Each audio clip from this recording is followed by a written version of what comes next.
In Utah's 247 cities and towns, passionate leaders work diligently to create vibrant communities.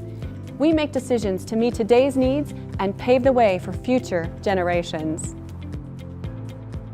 We, as municipal leaders, have an interesting task. As we work to bring round-the-clock services to our communities and plan for our long-term needs, we balance efficiency and transparency. We are accountable to our residents as well as our partners, such as state lawmakers and developers. It's an interesting balancing act, but we're here to tell you we're making great strides. I'm Bountiful City Council member Beth Holbrook, joined by leaders from two fast-growing Utah cities, Mayor Kelleen Potter from Heber City and Council member Nicole Martin from Herriman. Together, we're going to give you a quick look at our efforts around the state to build communities. As a mayor or member of a city council, it is a challenge to address today's needs as well as tomorrow's, and do so with limited funds and changing market factors. But it's something we've committed to do because we truly care about the quality of our communities.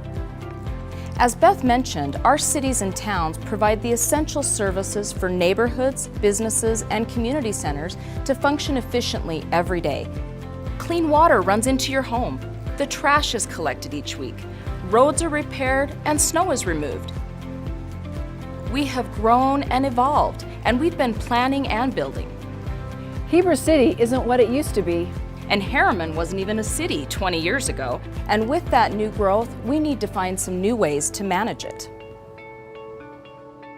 Data from detailed studies lead experts to predict our population will double by 2050. One of the leading research organizations compiling this data is the University of Utah Gardner Institute. Executive Director Natalie Gochner explains the factors they have measured and what this prediction means to our cities and towns. In Utah, we grow. We live at the center of the most rapidly growing region in the country. We have a high birth rate. We have a strong economy, and people move here to take jobs. All of these things give us really strong growth, and it happens consistently over time. What does it mean we need to do about it? Well, I think we need to invest. We need to collaborate. We have to think outside the box to prevent and solve problems. It's a real challenge for our state. Our residents and our future residents want opportunity. We want safe, comfortable homes, efficient transit, access to goods and services, and space to play, explore, and enjoy. And we've got some great examples of community building going on in our cities and towns. Let's take a look. Right now, about 140 cities and towns throughout Utah are in the process of updating their land use codes. These codes set the pattern for development in Utah. In fact, one of Utah's biggest cities recently spent at least 6 months on a complete code overhaul. West Valley City replaced vague language with specifics, reviewed all unconditional uses, changing some to permitted uses with specific regulations. According to the city's Community and Economic Development Director, Nicole, in a nutshell, they made the codes make sense. West Valley City has always recognized the development community as a partner in building our city. As we endeavored to redo our land use code, we wanted to make it more efficient, effective, and user-friendly. We took that code from about 400 pages down to about 150 and accomplished that goal. Our new code is more concise, more consistent, and more efficient. It is not only helpful both to our citizenry, but also to our development partners. It has already resulted in some excellent development in our city. We go to Roy, a city working to update its general plan. Mixed-use housing adjacent to the front-runner line in what's called the station area makes for an easy commute with less impact on our infrastructure. The newly formed city of Mill Creek is creating housing for refugees and for seniors. City leaders are re-envisioning an old retail center to create a walkable city. In Riverton, a new development will provide more housing options. 540 acres of land will bring 3,800 new residential units. and 3 million square feet of office and retail space.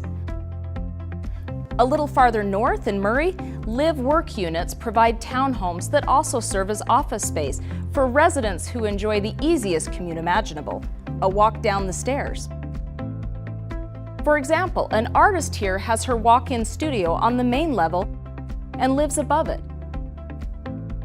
This is one of many new projects providing housing for families and seniors near track stations.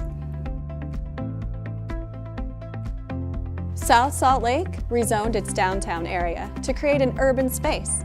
1,000 units are being built along the Tracks S line. There's senior housing along with places for artists and migrants and the diverse population that gives the city its unique culture. The city of Sandy is seeing the Cairns project take shape. It's a mixed-use development designed as a walkable live, work, shop, and play destination with a mountain meets urban theme. In North Ogden, a mixed-use development is in the works that includes more than 500 apartments and townhomes, senior homes, an independent living center, and 5 commercial buildings. This area will provide moderate-income housing right along a main city thoroughfare. While maintaining the rural beauty of West Point City, 69 townhomes are under construction in the Sandy Point development, which will also include 20 acres of commercial space. The city of Midvale transformed land that was contaminated 2 decades ago into Bingham Junction, and it became a national model for cleanup and site redevelopment. Now, a second Superfund site just south of Bingham Junction is becoming the new Jordan Bluffs development and will provide even more housing for the Salt Lake Valley's fastest growing neighborhood. Economic development is thriving there as well. And here in St. George, Tech Ridge is in the works. 155 acres, which was once the site of the city's airport, is turning into a high-tech hub for business and education. City leaders believe this area could become the South Silicon Slopes, with plans for homes, apartments, retail, and businesses. The campus headquarters for Dixie Applied Technology College already serves as a beacon for what's to come. While we plan and facilitate growth and positive change, we rely on the work of many partners, such as those who do the actual building. Ivory Homes' Chris Gambroulis emphasizes the value of working together to build our cities and towns.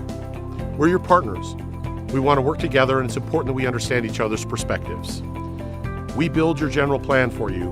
Let's work together to create great communities. We, as elected officials, build communities under very unique circumstances. We're only serving in this capacity for a limited time, and yet we're making decisions that affect generations to come. And as you can see, we're making amazing strides. It takes time, but we're shaping our future. Utah's cities and towns. We live in them and we manage them. It's challenging work, but we learn from one another. We are stronger collectively. While we each improve our own local turf, our local decisions affect our neighbors. We're making local decisions with a regional impact. And we're building this together. We're all working to create strong and vibrant Utah communities for today and in our future.